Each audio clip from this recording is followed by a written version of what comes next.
గుడిలో నువ్వు చేసిన ఘనకార్యం గురించి మాయా అంతా చెప్పింది. ఓహో, అప్పుడే విషయం వివరంగా తెలిసిపోయిందన్నమాట. మాయతో పెళ్లికి సమయం దగ్గర పడింది. ఈ సమయంలో నువ్వు దీనికోసం పూజలు చేయించడమేంటి? రే, I got one doubt. Your brain వర్కింగా నాట్ వర్కింగా? చిన్నోడివి కదా అని చూసి చూడనట్టు వదిలేస్తుండే ఏం పనులు రా ఇవి? జనాలు నవ్విపోరు. శ్రీకర్ చేసే పనులకే జనం నవ్విపోతారనుకుంటే మరి నువ్వు నిహారిక మాయ చేస్తున్న పనులకైతే జనం మీ మొహం మీద ఉమ్మేసిపోతారు థూ అని. హద్దులు మీరి మాట్లాడకండి రాజుగారు. నిజం మాట్లాడుతున్నానండి. నోర్మోయ్ పెద్దిరాజు, నా కొడుకు మనసు మార్చడానికి నువ్వే చెత్త సలహాలిచ్చి గుడికి తీసుకెళ్లి పూజలు చేయించుకున్నట్టున్నావు.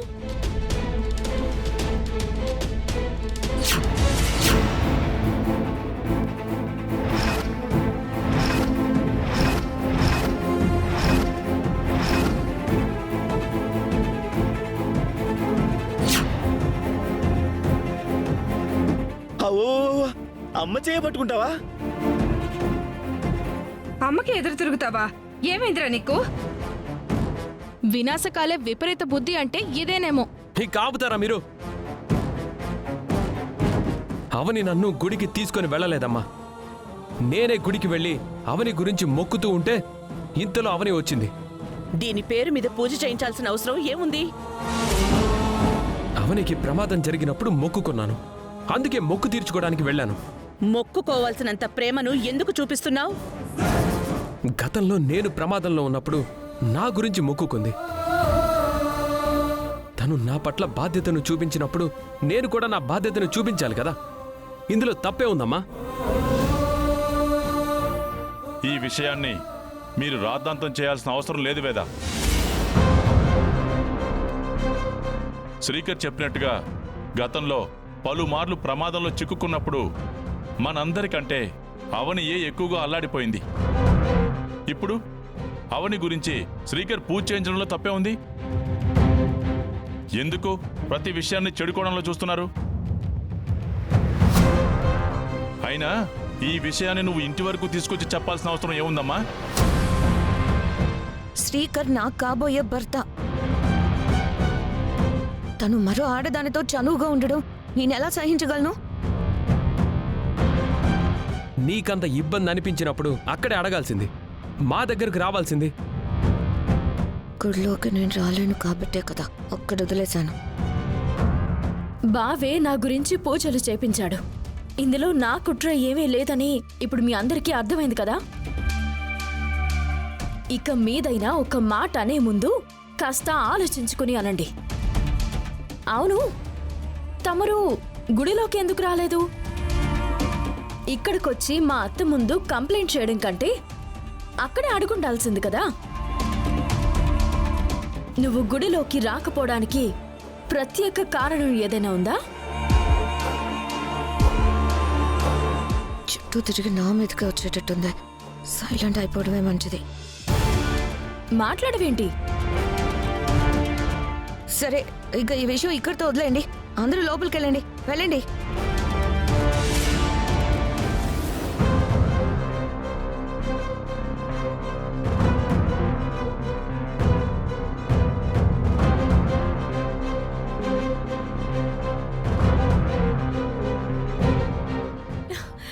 గౌరీ, అయ్యో అవని, అవని, అవని ఆగు, ఆగు అవని. చెప్తుంది నీకే. కళ్ళు తిరుగుతున్నాయి. ఆగు తల్లి, నీకు పుణ్యం ఉంటుంది. పుణ్యమంతా నీకే దక్కుతుంది గౌరీ. నాకెందుకు దక్కుతుంది? అసలు నేనేం చేశానని? అయినా ఈరోజు నువ్వింత సంతోషంగా ఎందుకున్నావు? మామూలు సంతోషంగా లేను. ఎందుకంటే ఈరోజు బావ గుడికి వెళ్ళి నా పేరున పూజలు చేయించాడు. అవునా? అవును గౌరీ. నాకు ప్రమాదం జరిగిన సమయంలో మొక్కుకున్నాడంట. అందుకే గుడిలో పూజలు చేయించడమే కాకుండా ఈ విషయంలో ఆ మాయ వలన తన ఇంట్లో గొడవ జరిగితే నా తరపున మాట్లాడాడు కూడా. మాయ అయితే తోక ముడుచుకొని పోయింది. అందుకే ఇంత ఆనందంగా ఉన్నాను. ఏదేమైనా నువ్వు ఏం చెప్తే అదే జరుగుతుంది.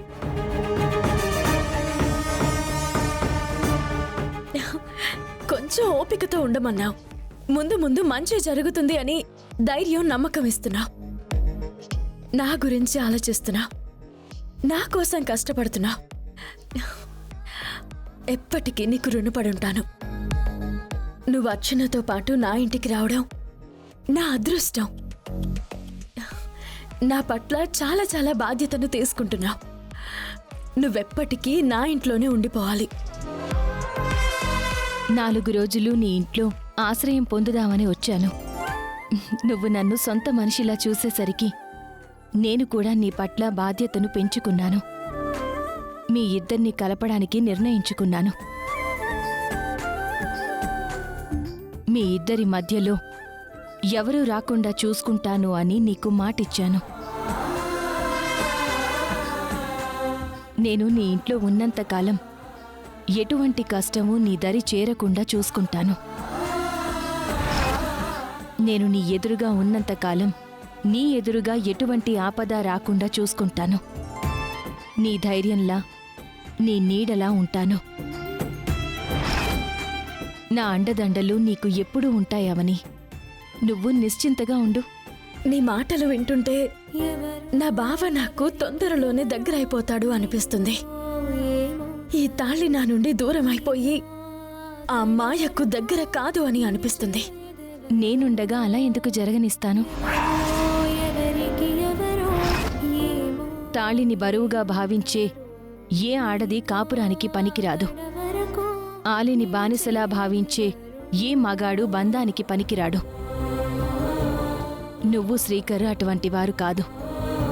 పరిస్థితులు మీ మధ్య చిచ్చు పెట్టాయి. నిహారిక, మాయా వంటి వారు మీ మధ్య దూరం పెంచారు. కాబట్టి మీరు కలవక తప్పదు. వాళ్ల పెళ్లి ఆరంభంలోనే ఆగిపోక తప్పదు. నా విషయంలోనూ, అమ్మవారు ముక్కుపుడక విషయంలోనూ ఎలాంటి ఇబ్బంది రాకుండా చూసావు. Thank you so much.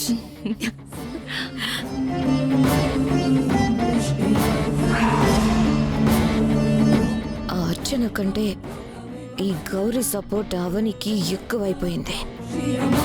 Gauri ఇంట్లో ఉండకుండా ఏదో ఒక స్క్రిప్ట్ చెయ్యాలి.